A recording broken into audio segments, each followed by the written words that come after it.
The anesthesiologist was explaining. Risk percentages when my phone vibrated across the metal tray. Twice. Then again. I couldn't move my hands. Tubes already in me. The room smelled like antiseptic and quiet panic. My twins were somewhere down the hall, asleep in borrowed bassinets, still smelling like milk and me. I asked the nurse to read the message. She hesitated. That pause told me everything before the words did. "It's from your mother," she said carefully. The message was short, brutally efficient. "We can't take the babies. This is too much for us. You're being a nuisance. We already have plans. Your sister has Taylor Swift tickets. Please don't make this harder." The monitor beeped faster. I stared at the ceiling. White, endless, like a blank verdict. Emergency surgery. Possible complications. 2 premature newborns. And my parents, my safety net, my blood, had chosen stadium lights over my children. I didn't cry. I didn't argue. I just asked the nurse to hand me my phone. Then I made a call that rewired my life forever. I had always known my place in the family, not said aloud. Just implied. I was the reliable one, the fixer, the extra wallet, the emotional shock absorber, the one who sent money without being asked, who canceled plans, who showed up. My sister was the event, the miracle, the one whose happiness was a family priority. Growing up, I mistook this imbalance for normalcy. Told myself love didn't have to be equal to be real, that usefulness was its own form of affection. But lying in that hospital bed, facing anesthesia with my babies unattended, something inside me went very still. I replayed the message in my head. Nuisance, burden. Words don't slip out by accident. They wait years for permission. And my parents had finally given themselves permission. I thought about the times they'd asked me to hold on a bit with my own needs. The holidays I spent alone so my sister could bring friends. The loans that were never repaid. The quiet expectation that I would always understand. I understood, and I was infrastructure. I called a nanny agency from the hospital bed. My voice was calm, precise. "I need emergency neonatal care," I said. 2 infants, tonight. Credit card number, address, instructions, consent forms emailed, and signed with shaking fingers that didn't betray me. Then I sent one message. "Don't contact me again. Effective immediately, all financial support ends.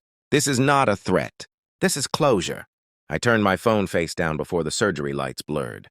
When I woke up hours later, the nurse told me the babies were safe, being held, fed, loved by someone paid, but present. My parents didn't call. Neither did my sister. Silence is also a choice. Recovery gave me time. Time sharpens things you've been avoiding. I went through my accounts, transfers, standing orders, subscriptions I'd quietly funded in their names. I canceled everything. One by one, methodical, surgical. I blocked numbers, emails, social media. It wasn't anger driving me. It was alignment. For the first time, my actions rude. Then came the knock. Soft, careful, as if the door might bite. I knew who it was before I stood up. People only knock like that when they've lost leverage. My mother looked smaller than I remembered. Not fragile, just reduced. My father stood behind her, jaw tight, eyes already scanning the apartment, counting, assessing. They hadn't come empty-handed. Flowers. Always flowers when they want forgiveness without accountability. I didn't invite them in. My mother spoke first. Her voice practiced. "We need to talk." "No," I said. "You need to listen." They blinked. That wasn't the script. I was on an operating table, I continued. "Your grandchildren were hours old, and you called me a nuisance." My father shifted. "You're exaggerating."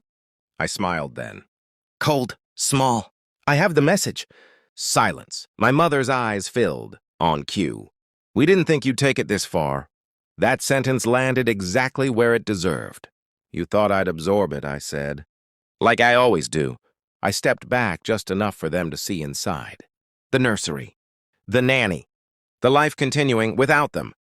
My father's voice cracked. "We made a mistake." "No," I said gently. "You made a decision." The difference matters. They tried everything. Guilt, nostalgia, revisionist history. My sister texted mid-conversation. "You're being dramatic. It was just a concert."